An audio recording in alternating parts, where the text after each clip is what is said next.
আসসালামু আলাইকুম। আমার নাম ইরফান হোসেন। আমি আজকে আপনাদের দেখাতে যাচ্ছি যে কিভাবে উইন্ডোজ 10 এর ব্রাইটনেস কন্ট্রোল প্রবলেমটা ফিক্স করা যায়। আপনি যদি উইন্ডোজ 10 আপডেট করেন তাহলে আপনার এই ব্রাইটনেস কন্ট্রোল প্রবলেমটা দেখা দিবেই। এটা মাস্ট। অতএব আপনাকে ব্রাইটনেস কন্ট্রোল প্রবলেমটা ঠিক করতে হবে। আজকে আপনাদের যেটা দেখাতে যাচ্ছি যে পদ্ধতিটা হচ্ছে সবচেয়ে সহজ একটা পদ্ধতি।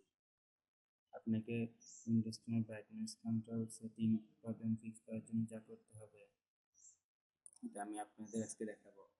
আপনি যে এখানে গেলে দেখতে পারবেন যে আপনার ব্রাইটনেস কন্ট্রোল কাজ করে না। তবে আপনাকে ঠিক করার জন্য যা করতে হবে আপনাকে প্রথমে যেতে হবে স্টার্টে গিয়ে আপনাকে টাইপ করতে হবে ডিভাইস ম্যানেজার। তারপর আপনি এখানে দেখবেন যে ডিভাইস ম্যানেজার এসে পড়েছে। এখানে ডিভাইস ম্যানেজার ওপেন করতে হবে। ওপেন করার পরে আপনি এখানে অনেকগুলো অপশন দেখতে পাবেন। তার মধ্যে আপনি করবেন ডিসপ্লে অ্যাডাপ্টারসে ক্লিক করবেন। ক্লিক করার পর এখানে দেখবেন মাইক্রোসফট বেসিক ডিসপ্লে অ্যাডাপ্টার আছে। এখানে রাইট বাটন ক্লিক করুন। রাইট বাটন ক্লিক করার পরে আপডেট ড্রাইভার সফটওয়্যার আছে, এখানে ক্লিক করুন। ক্লিক করার পরে এখানে দুটো অপশন থাকবে। আপনাকে দিতে হবে search automatically for update driver software. এখানে দিলে আপনার হবে কি আপনার নেট থেকে আপনার এই সফটওয়্যারটা ডাউনলোড করে নেবে। তাহলে এখানে ক্লিক করুন। ক্লিক করার পর আপনি দেখতে পাচ্ছেন যে এখানে সার্চ করতেছে অনলাইনে। সফটওয়্যারটা ডাউনলোড হয়ে গেছে, এখন নিচে যাচ্ছে।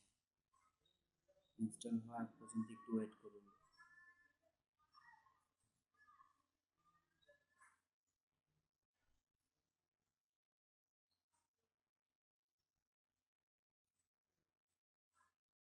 যদি আপনি ব্রাইটনেস কন্ট্রোল ফিক্স না করতে চান তাহলে আপনি যদি ইয়াতে পিসির দিকে তাকায় থাকেন তাহলে আপনার জন্য সমস্যা হতে পারে।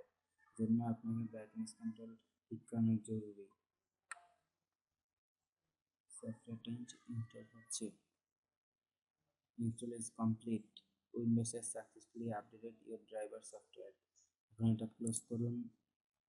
ডিভাইস ম্যানেজারও ক্লোজ করে দিন। এখানে আপনি দেখতে পারবেন যে আপনার ব্রাইটনেস কন্ট্রোলটা ঠিক হয়ে গেছে। দেখতে পাচ্ছেন? এভাবে আপনি আপনার ব্রাইটনেস কন্ট্রোল ফিক্স করতে পারবেন। আসসালামু আলাইকুম। ধন্যবাদ। প্লিজ সাবস্ক্রাইব করুন আমার চ্যানেল। আমার চ্যানেলের নাম ইরফান হোসেন। প্লিজ সাবস্ক্রাইব করুন।